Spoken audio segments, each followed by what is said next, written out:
Kalau ada Syarifah menikah dengan non Sayyid dengan pendapat Imam Syafi'i yang mengatakan ridho Syarifah, ridhonya wali ini cukup, benar. Tapi perlu Anda ketahui, ini rukhsah, bisa gugur ketika tidak berhubungan dengan maksiat. Ketika Anda menikah dengan Syarifah, itu ada maksiat di dalamnya.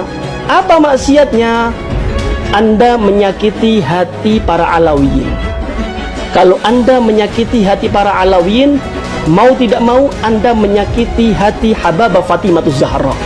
Kalau Anda sudah menyakiti hati Hababah Fatimah Zahra, berarti Anda sudah menyakiti hati kekasih Allah Subhanahu wa taala, yaitu Nabi kita Muhammad sallallahu alaihi wasallam. Adakah kemaksiatan yang lebih besar daripada menyakiti hati Nabi kita Muhammad sallallahu alaihi wasallam? Ngawur ini.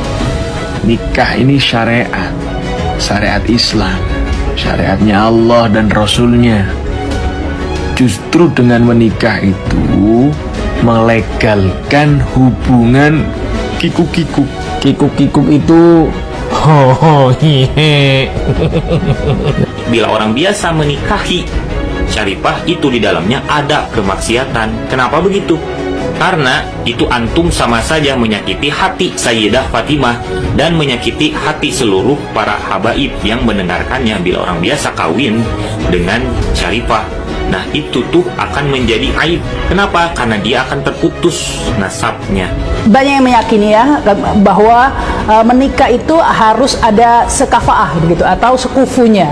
Dalam hal ini yang dimaksud sederajat itu, ini sebenarnya bukan syarat sahnya menikah ya, karena menikah bukan itu saja wali dan lain sebagainya tadi itu.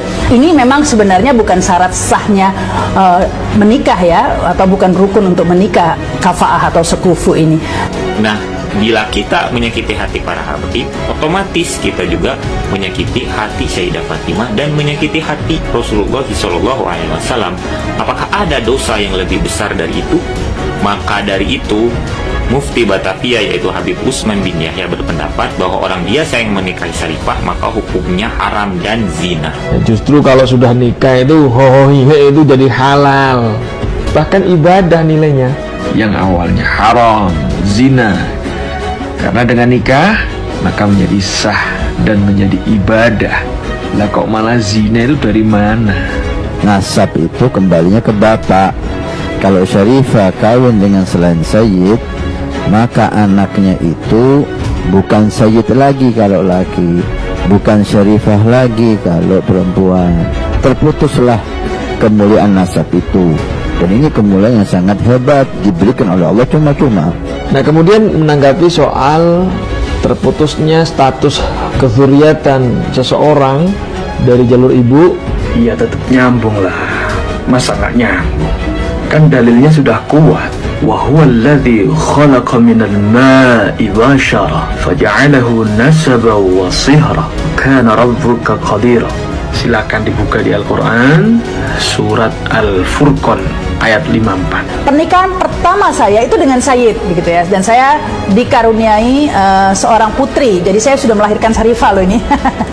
Nah, tapi pernikahan itu ternyata ya tadi itulah, karena waktu itu terus terang saya menikah hanya pertimbangan nasab ya, karena di keluarga saya tidak boleh menikah kalau tidak dengan Sayyid. Jadi saat itu saya memutuskan menikah harus diakui bukan karena cinta atau merasa cocok, tapi karena wah ini susah ketemu Sayyid, mumpung Sayyid, jadi saya hanya menikah 2 tahun saja. Saya menikah 2001 dan saya bercerai 2003 begitu ya, karena memang dipaksakan, sehingga sampai 8 tahun ya saya baru menikah lagi, memutuskan menikah dengan Ahwal itu tahun 2011. Artinya saya 8 tahun menjanda begitu ya.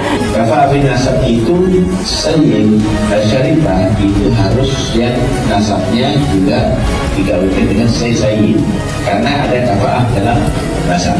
Kita jangan terjebak dengan masalah apa sah dan tidak sahnya pernikahan. Kalau kita terjebak dengan masalah itu, akhirnya kita menjadi orang kadang-kadang tidak beradab dalam satu perkawinan. Jangan terjebak dengan sah dan tidaknya. Awas, kita harus tahu ini inti pakai adab nggak?